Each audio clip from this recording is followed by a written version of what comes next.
জয় জগন্নাথের জয়।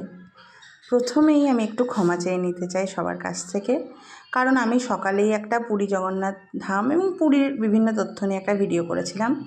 তো আমি বুঝতে পারিনি যে আমার পায়ের কিছু ভিডিও ছিল। অবশ্যই পায়ের ভিডিওগুলো আমি করেছিলাম যে জল আসছে, কিন্তু আমি যে এতে মন্দিরের কথাগুলো বলছি এটা আমার এতটা খেয়াল হয়নি। তার জন্য ক্ষমা প্রার্থী। এক দিদি আমায় কমেন্ট করে জানালেন যে কথাগুলো তার ভাল লেগেছে, কিন্তু পায়ের ভিডিও তার ভাল লাগেনি। আমি ভিডিওটা দেখার পরে বুঝলাম হ্যাঁ সত্যিই তো তাই, পায়ের ভিডিও তো ঠাকুরের কথা বলার সময় দরকার নেই। তাই ঠিক সেটুকু বাদ দিয়ে সমুদ্রের ছবি এবং মন্দিরের কিছু গ্লিম্পস নিয়ে আমি ভিডিওটি আপলোড করছি। আবার নিজ গুণে সবাই ক্ষমা করবেন, আর ভিডিওটি দেখবেন, ভালো লাগলে সাবস্ক্রাইব করবেন।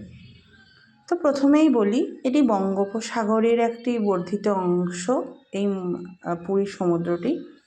আর জগন্নাথ ধাম হলো এমন এক জায়গা যেখানে প্রভু জগন্নাথ নিজেই বিরাজ করেন। প্রভু জগন্নাথের কৃপা ছাড়া পৃথিবীতে কিছু হওয়াই পসিবল না। পুরী, আমি একটা বিখ্যাত মানুষের দেখছিলাম ভিডিওতে, উনি বলছেন যে জগন্নাথ দেবের কাছে টাকা থাকলেই যাওয়া যায় না। একদম ঠিক কথা।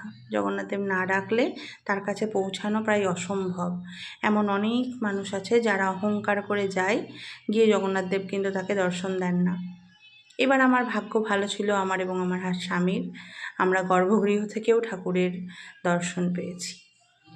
জগন্নাথ ধাম এমন একটা জায়গা যেখানে জগন্নাথ ধাম মন্দিরের ওপরেই বহু মানুষের জীবন জীবিকা নির্ভর করে থাকে। যেমন এই সমুদ্র তাদের জীবিকা অর্জনে সাহায্য করে, ঠিক তেমনি জগন্নাথ দেবের মন্দিরেও কিন্তু বিভিন্ন মানুষ তার জীবিকা নির্বাহ করে থাকেন। যেমন যারা মাটির কলসি বানায়, যারা বয়ে আনে, যারা রান্না করে, যারা পুজো করে, এছাড়া সামুদ্রিক দ্রব্য কালেক্ট করে। এছাড়া ওখানে বস্ত্রশিল্পও কিন্তু বিখ্যাত, ইক্কত যে শাড়িটা। তো সবাই একবার জয় জগন্নাথ লিখে যাবেন। ভালো থাকবেন সবাই।